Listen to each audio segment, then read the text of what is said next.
Les hommes sont des créatures très simples. Lorsque j'ai entendu cette phrase, cela me faisait rire parce qu'il y a une part de vérité là-dedans. Mais je ne pense pas que cela soit aussi simple que ça. Il y a une blague que j'ai déjà entendue quelque part qui dit « Les hommes voudraient simplement que vous les nourrissiez, vous fermez votre gueule et vous écartez votre jambe. » Mesdames, ne prenez pas ça au sérieux, c'est juste une blague. Tout ce que je veux dire à travers cette intro de cette vidéo est que les hommes voudraient vous dire des choses qui sont vraiment importantes pour eux. Mais ils ont peur de vous le dire, car ils ont peur de heurter votre sensibilité. Car les hommes ne savent pas toujours comment exprimer leurs besoins. Ils ne savent pas comment passer un message de manière subtile pour ne pas que ça heurte votre sensibilité. Donc, dans cette vidéo, je vais vous exposer certaines de ces choses que les hommes veulent, mais n'osent pas le dire ouvertement. Et l'une de ces choses est que tu maintiens ton indépendance maintenant. Plusieurs hommes voudraient une femme indépendante, c'est-à-dire qu'elle développe sa carrière, qu'elle ait des objectifs de vie. Tout homme voudrait une femme qui se lève toute seule, prend sa carte bleue, va faire du shopping sans forcément prendre sa carte bleue à lui. Tout homme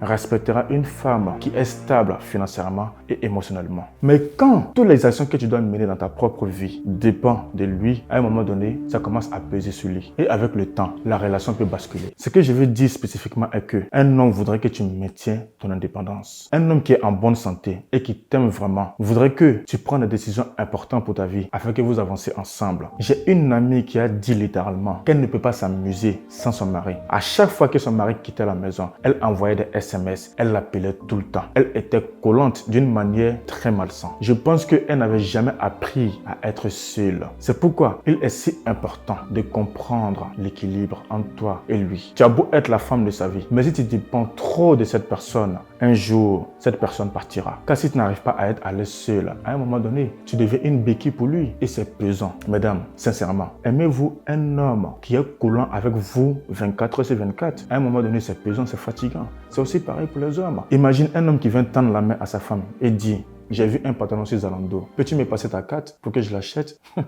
Mais revenons aux femmes. Vous devez apprendre à le faire. Apprendre à être seul, profiter de la vie toute seule et faites des sorties avec des vraies copines et non des copines toxiques qui vont vous bourrer de conseils toxiques parce qu'elles sont jalouses de vous. Lorsque vous arrivez à trouver du plaisir sans l'accompagner de votre homme, c'est génial. Comme ça, vous pouvez avoir des sujets de discussion qui sont très importants. Sur ce que tu aimes, du coup, cela peut renforcer votre connexion émotionnelle dans le couple. Vous avez le droit d'avoir un jardin secret. Vous pouvez créer des moments de qualité en ayant vos jardins secrets. Vous n'êtes pas obligé de tout déballer aussi à votre femme. Parfois même moi, il y a des choses que j'ai pas forcément envie de raconter à ma femme. J'ai mon jardin secret et c'est très important. Mais ne soyez pas dépendant d'une personne. Car avec le temps, cette personne finira par partir et ça peut mal finir. Ce qui mène au numéro 2. Les hommes voudraient que vous lui donniez un peu d'espace. Je pense que certains d'entre vous pourraient grincer les dents quand vous entendez ce mot. Donner plus d'espace à un homme. Mais écoutez, donner plus d'espace à un homme ne signifie pas qu'il est autorisé à rentrer à la maison à 5 heures du matin chaque jour. Non, peut-être que certains hommes voudraient cela, mais ça c'est une autre discussion. Mais ce que je veux dire ici est qu'il ne faut pas étouffer votre partenaire, mais juste prendre du recul et prendre conscience qu'il a besoin d'avoir un temps pour lui, d'être seul. Je me souviens avoir entendu une femme se plaignant de son mari parce qu'il travaillait de longues heures. Et lorsqu'il rentrait à la maison, il avait des enfants. Et les enfants couraient partout. Sauf que le mec, il n'avait plus d'énergie. Ensuite, sa femme disait, j'ai besoin de toi. S'il te plaît, peux-tu sortir le poubelle? Mais dès lors que votre homme franchit la porte, il n'a même pas le temps de souffler. Vous lui sautez à la gorge, vous lui donnez des ordres. Peux-tu faire ceci, peux-tu faire cela? Quoi qu'il en soit, c'était vraiment très stressant pour le mec parce qu'il avait déjà un travail chargé. Ce n'est pas qu'il ne veut pas voir ses enfants, c'est juste qu'il a besoin du temps pour lui de se recharger, de se ressourcer et ensuite être disponible pour sa famille. Parfois, certains hommes ou femmes d'ailleurs ont besoin d'être seuls pendant 30 minutes, 1 heure pour se ressourcer pour une dure journée de travail. Vous ne prenez même pas le temps